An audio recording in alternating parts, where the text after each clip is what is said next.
అర్థం చేసుకున్న దేవుడు ఆయన. నీకు సమీపంగా ఉన్నవాడు, నీకు దూరంగా లేడు ఆయన. ఆయన కృప నిన్ను ఆదరిస్తుంది. నా కృప నీకు చాలు. ఆదరించబడాలనుకుంటున్నావా? అయితే ఆయన కృప నీకు తోడుగుంది. ఎవరు తోడున్నా లేకపోయినా ఆయన కృప మాత్రం నిన్ను ఆదరిస్తుంది, ధైర్యపరుస్తుంది, సేద తీరుస్తుంది. ఇది గుర్తుపెట్టుకోవాలి. కాబట్టి ప్రతి విషయంలో దేవుడు మనల్ని ఆదరిస్తాడు అని మనం జ్ఞాపకం చేసుకోవాలి. ఆయన కృప మనకు చాలు. ఎందుకంటే ఆయన కృప మనలను బలవంతులుగా చేస్తుంది.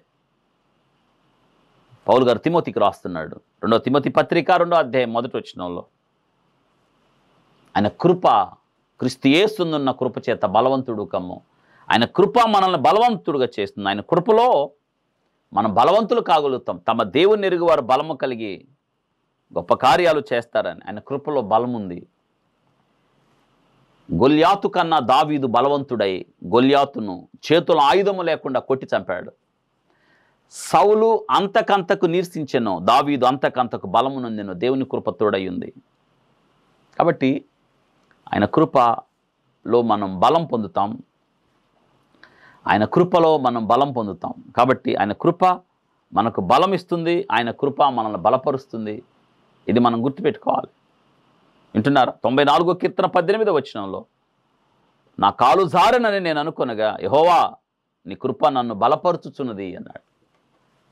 నీ కృప నన్ను బలపరుచుచున్నది. నా కాలు జారనని నేను అనుకొనుచుండగా యెహోవా నీ కృప నన్ను బలపరుచుచున్నది, బలపరుస్తుంది. కృంగి ఉన్నారా? బలము లేని వారిగా ఉన్నారా? బలహీనులుగా ఉన్నారా? నిన్ను కూడా ముళ్ళు గుచ్చుకుంటున్నాయా?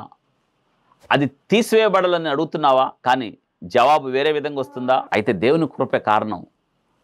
అంతకన్నా మిక్కుటమైన జవాబు పౌలు గారికి ఇచ్చాడు. నా కృప నీకు చాలును, నీ బలహీనతలో నా బలం పరిపూర్ణమవుతుంది అన్నాడు.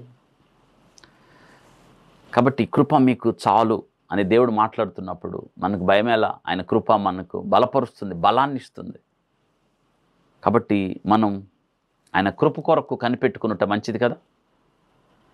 ఆయన కృప మనం 119వ కీర్తన 124వ వచనంలో నీ కృప చొప్పున నీ సేవకునికి మేలు చేయను, నీ కట్టడలో నాకు బోధింపు అన్నాడు. ఆయన కృప అంట మనకి మేలు చేస్తుంది, కీడు చేయదు, నష్టపరచదు.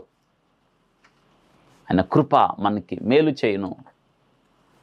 ఎన్ని మేలులు, మేలుతో నన్ను నింపి ఉన్నావు, తృప్తిపరిచి ఉన్నావు అనే మాట. ఆయన కృప మనకు మేలు చేయడమే కాదు, మనకు తృప్తిపరుస్తుంది. 90వ కీర్తన 14వ వచనం మోషే గారి కీర్తన. ఉదయమున నీ కృపతో మమ్మను తృప్తిపరచుము, అప్పుడు మేము మా దినములన్నీ ఉత్సహించి సంతోషించేదము. ఉదయమున నీ కృపతో మమ్మను తృప్తిపరచు. మనం ఇలా ప్రార్థన చేయాలి. ప్రభువా, ఈ ఉదయం మా జీవితంలో నీ కృప మాకు ఉంది, మమ్మల్ని తృప్తిపరుస్తుంది. వింటున్నారా? ఆయన కృప మనకి తృప్తినిస్తుంది.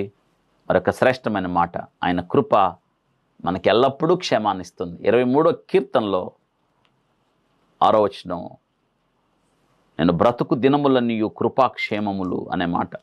కృపాక్షేమములు. ఆ కృపాక్షేమములే మనకు భద్రతను, కాపుదలను ఇస్తాయి.